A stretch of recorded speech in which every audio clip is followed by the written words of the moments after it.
What's going on, guys? Alex here with 814 EDC, and today I'm ready to do my full review on the Fintiso Knives Odyssey. Now, Fintiso sent this out to me to review. It's been probably past when I should have had my review done, so I do apologize to them for that. But I am finally ready to do my full review on it. And this is a pretty cool little budget knife. So Fintiso is a brand that I saw getting sort of some traction on Amazon. Anytime I would get on there, and sometimes I would like to, periodically just, kind of check out new brands from there. So I would just, search pocket knives and see what would come up. And I would see, some of their knives populating on there. And then eventually, slowly, I saw them getting over to channels. Like I think I've seen Stasa23 do quite a few reviews on them. And then eventually, I've seen quite a few guys within my own sort of, knife circle doing reviews on them. And they reached out to me on Instagram probably about a month and a half, 2 months ago or so, and offered to send me a knife to check out. And they sent me the Odyssey.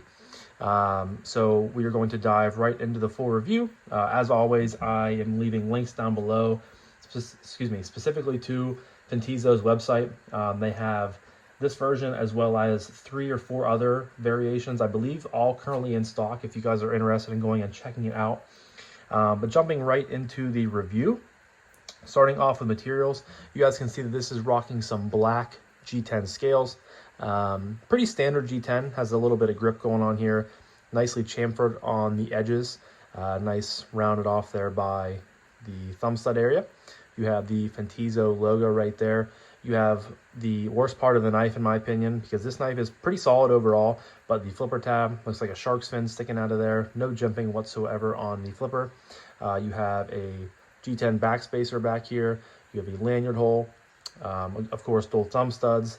You have a loop over style deep carry clip that is not reversible, but it is sat down into the scales with countersunk screws, which is really nice. Decent retention, it's pretty standard for a loop over style clip.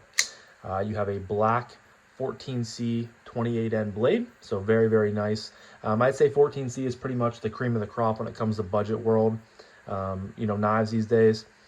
Nice drop point there.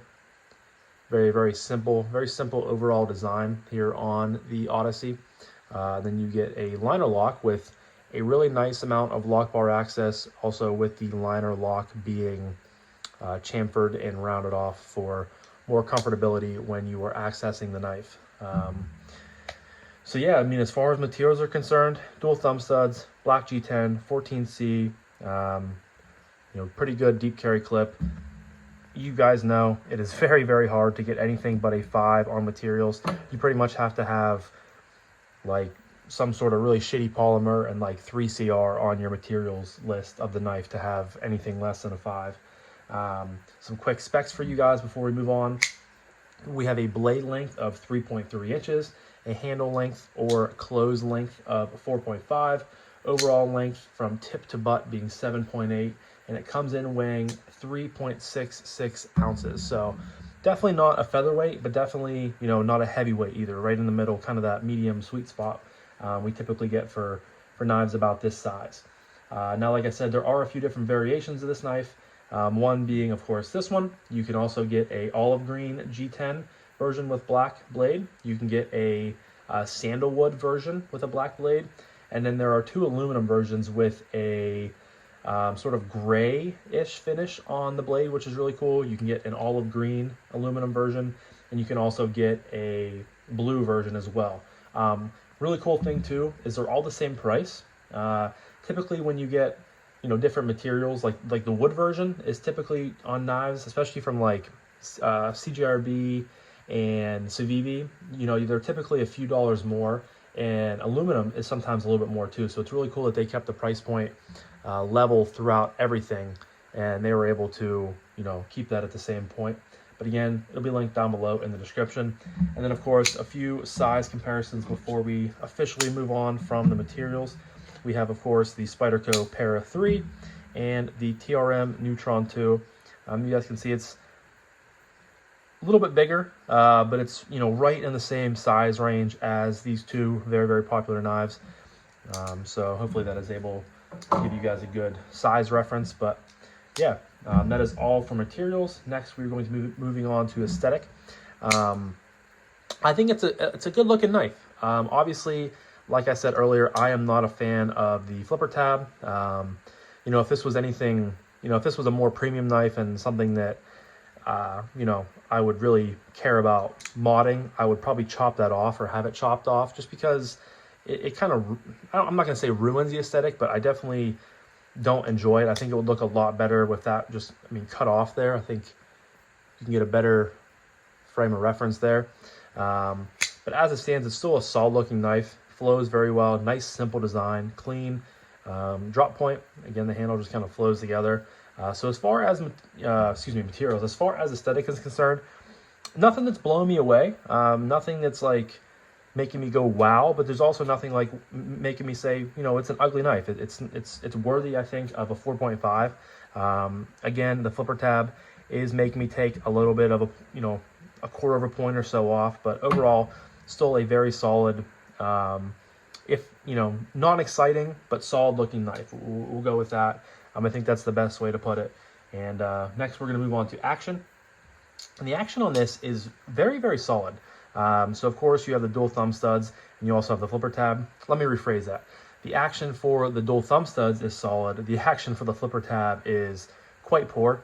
The detent, I'm not going to say it's anything spectacular. It's solid enough. But the way the thumb studs are placed, you just get a really good positioning behind it. Thumb flick works fantastic. You guys can see bangs out consistently. Reverse flick is also very good. You just get, between the placement of the thumb studs and having that little bit of chamfering there behind it on the scale, you just get a really good purchase there with your reverse flick, and then also with your thumb flick. So it's, again, it's nothing that's blowing me away, but it's also like very, very good in the same vein. Very snappy. And you guys can see, I mean, there's maybe just a smidge of blade play, but I have not taken this apart since I've got it in from the factory. I did add a little bit of KPL to it to kind of get everything nice and lubricated in there. But as far as it can, you know, is concerned, this is pretty standard from the factory. You guys can see the drop. You get really nice lock bar access like we touched on earlier. Drops to your thumb, of course, with that giant kind of pocket pecker flipper tab. Drops to your thumb. Some micro shakes in your home. Drops to your thumb. One shake in your home. I mean, it's very, very, very, very solid. Very smooth on bearings, but for, you know, a sub $50 knife, this thing has fantastic action, and it's a lot better than I expected it to be.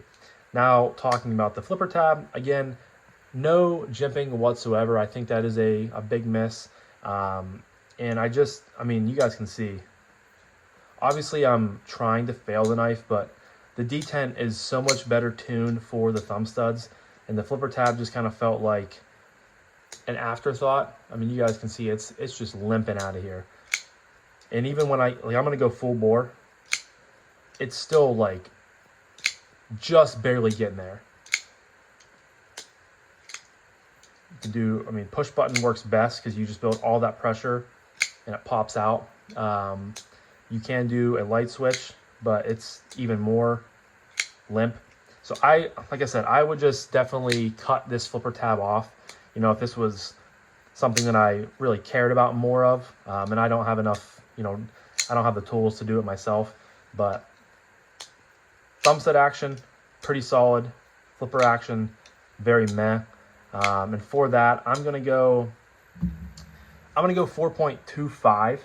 I still think the thumb stud action and closing action is good enough to keep it above a 4, but the flipper tab is definitely something that I think that they could have, you know, avoided altogether or added a little bit more thought into before they moved on to, you know, releasing the knife. But 4.25 there on the the action. Moving on to acoustics.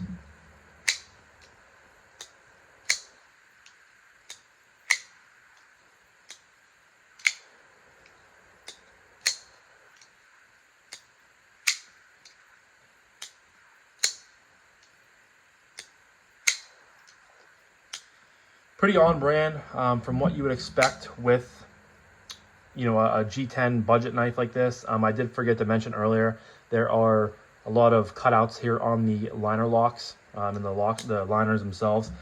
So there is a little bit of sound, you know, area for sound to get in there and get reverberated through. But all things considered, it's pretty basic. I'm gonna go 3.5 just because that's pretty much standard what I would expect from a, you know, G10 liner lock of this quality.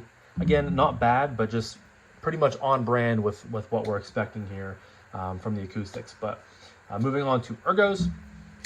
The ergos are actually very, very solid. I say actually like I expected them not to be, but they are very, very comfortable. Of course, you have, you know, a pretty simple design here. I feel like that's a very overused term for, you know, me on my channel. But if I typically think a design is simple, I'm going to say it. And typically, if designs are simple, that means the ergos will follow suit. But I can get all 4 fingers in this knife very, very comfortably. Still have a little bit hanging out the back here.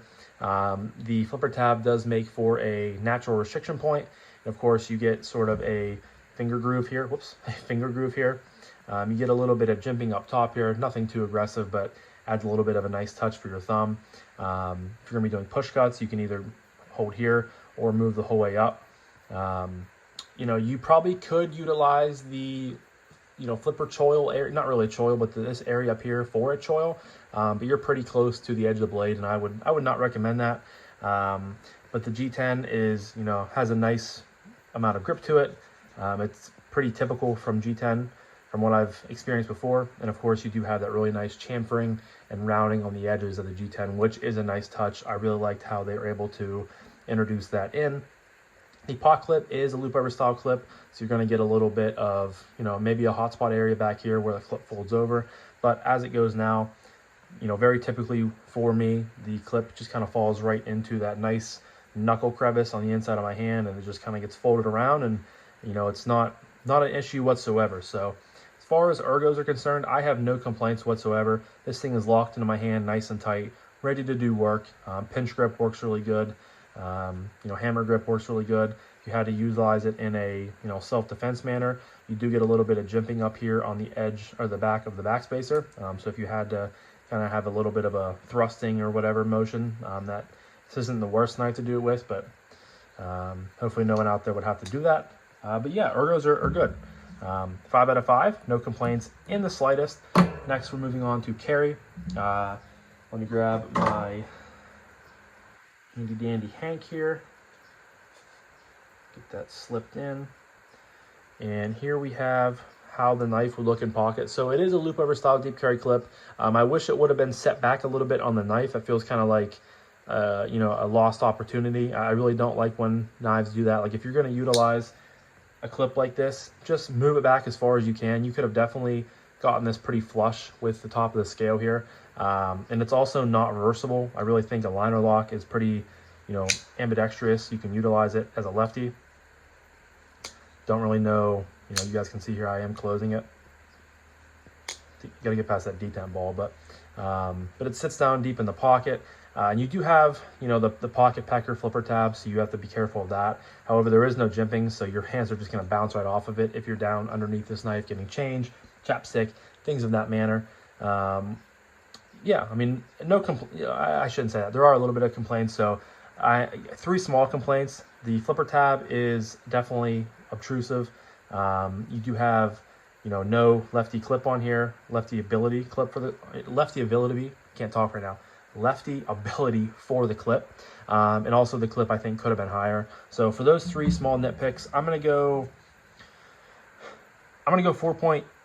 I'm gonna take off quarter of a point for each one, but still regardless, pretty lightweight, pretty slim knife altogether. And, you know, overall, not too many issues, just a few small nitpicks that I think could have been fixed a lot easier than, you know, just kind of I'm not saying rushing it to production, but a few small things that could have been picked up on before putting it into production. So 4.25 on the carry. And that leads us into my final category, which is price point / value / would I recommend this knife. So we're talking price point here on the Fintiso Odyssey. On the website, it comes in at $48.99. There's a big thing that pops up. You're able to claim 10% off. So if you're able to get 10% off of that, which I think there are a few guys out there that have Like Miguel's EDC, I think might have a Fintiso code, and there's a few others that I'm just drawing blanks on. So if you're able to use that, you can get it down to probably like 45. But as it stands right now, 49 bucks for this, I think is still a good deal. I think anytime you can get 14C, G10 is G10. It's nothing crazy. It's kind of one of those materials that I'm never going to go out of my way to like seek. So I would probably lean towards like the green or blue aluminum. Just has a little bit more of a premium feel to it. But G10 is one of those things that, if I have it, I have it. If I don't, I don't.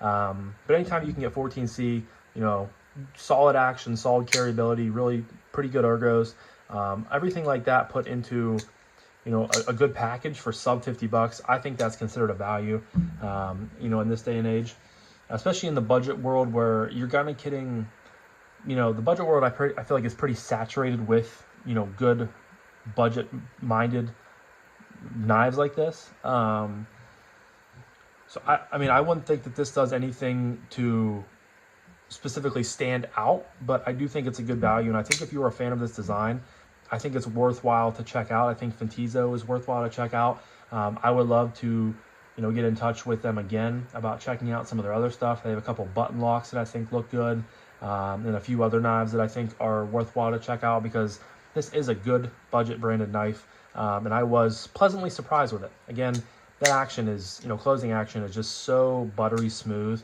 So to recap, I think it's a good value, especially if you can get a little bit more money off. But as it stands, good value. Can I recommend it? Yeah, I think this is a cool brand to check out. I think, they are gaining popularity. I see them, coming out with new models and updating their models and things like that, pretty regularly from when I can see them posting on Instagram. And yeah, so I'm going to go 5 out of 5 on the value and price point recommendation part of the review. Let me count this up here real quick. Got to do some quick math.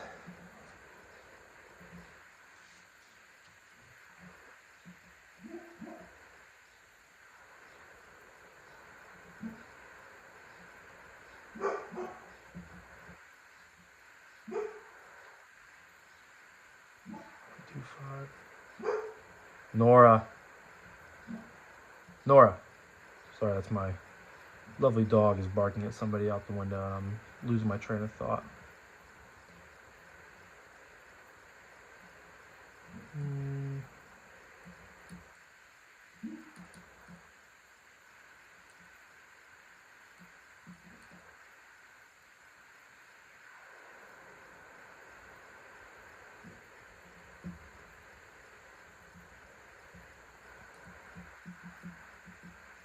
Alright guys, I apologize for my basic math lack of thereof.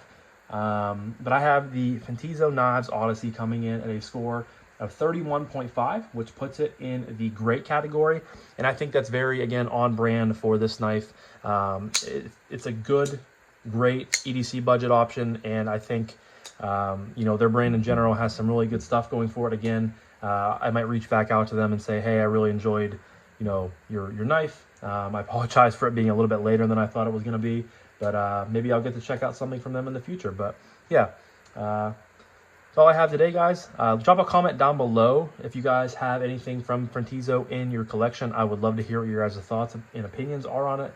But yeah, I'm going to wrap this up now. So this was my full review on the Fintiso Knives Odyssey. Huge shout out to Fintiso for allowing me to check this knife out and review it for you guys. And yeah, but I'm going to wrap this up now. So thank you guys again so much for watching. I greatly appreciate each and every single one of you guys. I hope you have a fantastic rest of your morning, evening, day, night, whenever you're watching this. And I'll talk to you guys in the next one. Peace.